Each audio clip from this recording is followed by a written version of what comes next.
के वंशज हैं, आप सावित्री के वंशज हैं, आपके अंदर वो खून है, आपके अंदर वो ताकत है, तो अभी इस खामोशी से काम नहीं चलने वाला, अपने अपने घरों से निकलना पड़ेगा।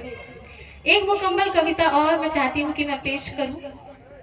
मैं पढ़ती हूँ, मेरे पास बहुत सारा है, बहुत सारी कविताएं हैं, रचनाएं हैं, मैं बहुत देर तक सुना सकती हूँ, लेकिन जब तक आप सुनेंगे तब तक एक पेश करती हूँ। एक छोटी सी गजल है, बाबा साहब डॉक्टर अम्बेडकर के चरणों में समर्पित करती हूँ। फिर मैं वो कविता जो मैंने कहा था कि मैं महिलाओं के लिए स्पेशली मैंने वो तैयार किया है, तो मैं वो सुनाऊंगी। कहते हैं कि व्यक्ति मर जाता है लेकिन विचार नहीं मरते, और बाबा साहब डॉक्टर अम्बेडकर विचार है, और ऐसे विचार जो गलत के विरुद्ध करोड़ों के सामने अकेले खड़े हो जाना, वो है डॉक्टर अम्बेडकर। तब मैं एक छोटी सी कविता मैं उनको समर्पित करती हूँ, और उसके बाद मैं एक मुकम्मल कविता और सुनाऊंगी। मैं पढ़ती हूँ। जब तलक आसमां में चमकते, जब तलक आसमां में चमकते, चांद सूरज सितारे रहेंगे। जब तलक आसमां में चमकते, चांद सूरज सितारे रहेंगे। मेरे रहबर, मेरे रहबर। बहुत शुक्रिया जिन्होंने भी मुझे ये इतना सारा प्यार और आशीर्वाद दिया। मैं नाम आखिरी में बोल दूंगी फिलहाल।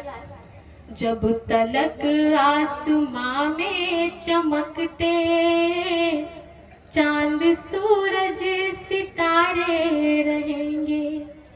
मेरे रहबर, मेरे रहबर, मेरे भीम बाबा, कारनामे तुम्हारे रहेंगे। मेरे रहबर। मुझे ऐसा लग रहा है मैं पहली बार एमपी आई हूँ आपकी धरती पर, लेकिन मुझे ऐसा लग रहा है कि मैं कई बार आके जा चुकी हूँ यहाँ से। इतना अपनापन लग रहा है आपके बीच आकर मुझे। मैं पढ़ती हूँ। मेरे रहबर, मेरे भीम बाबा, कारनामे तुम्हारे रहेंगे। कोई पैदा हुआ नहीं होगा, रुख तूफानों का जो मोड़ डाले। कोई पैदा हुआ नहीं होगा, रुख तूफानों का जो मोड़ डाले।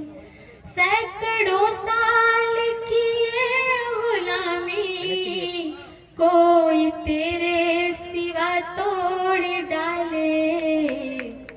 तेरे संघर्षों की हर कहानी, तेरे संघर्षों की हर कहानी, अब तो जय भीम के नारे कहेंगे।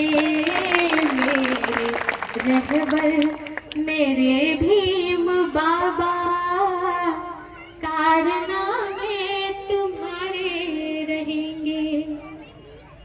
और अगली पंक्ति समर्पित करते हुए बस मैं इतना ही कहना चाहती हूँ कि बहुत सारे महापुरुष, बहुत सारे देवी देवता अपने देश में आए, लेकिन जो हम महिलाओं का पीड़ा था वो कभी किसी ने नहीं देखा। अगर किसी ने देखा तो बाबा साहब डॉक्टर अम्बेडकर थे। इसलिए मैं पढ़ती हूँ कि होंगे दुनिया में ढेरों मसीहा, पर तेरा कोई सानी नहीं है। और सानी इसलिए नहीं है, उनका विकल्प इसलिए नहीं है कि जब बहुत दिनों तक जो महिलाएं अपने घर में रही है, जो हमारी दादी परदादी नानी रही है, वो चार दीवारी में उन्होंने अपनी जिंदगी गुजार दी। और जब उनकी पोतियां, जब उनकी बच्चियां तैयार होकर दफ्तर जाती हैं, तो वो दृश्य कितना खूबसूरत होता होगा। दुनिया ने जितनी भी तरक्की की, लेकिन उसमें सबसे कुछ खूबसूरत रहा तो महिलाओं के हाथों में किताब होना, ये सबसे खूबसूरत बात रही। और ये हुआ बाबा साहब डॉक्टर अम्बेडकर की वजह से।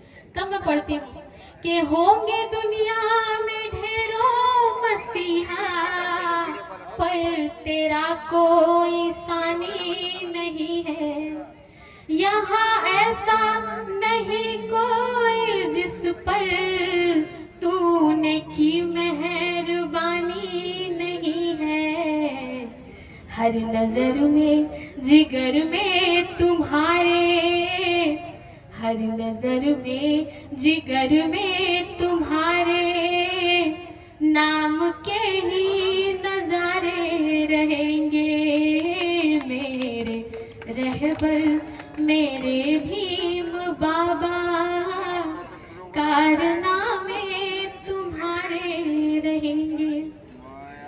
तेरे जीवन के हर एक लम्हे दे रहे हम सभी को उजाले। अपने दामन में कांटे छुपा कर फूल कर दी हमारे हवाले।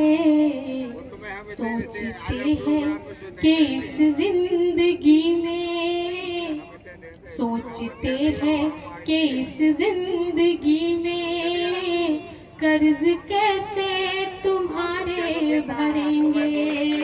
मेरे रहबर मेरे भी बाबा, कारनामे तुम्हारे रहेंगे। बहुत शुक्रिया, बहुत आभार आप सभी का। और मैं चाहती हूँ कि मैं महिलाओं के लिए वो कविता सुनाऊं जो मैंने कहा था। उसके बाद एक छोटी सी गजल और फिर मैं अपनी जगह लूंगी, और अगर आप सुनना चाहेंगे तो मैं फिर सुना के भी जाऊंगी। एक कविता जो अभी मैंने बहुत जल्दी में लिखी और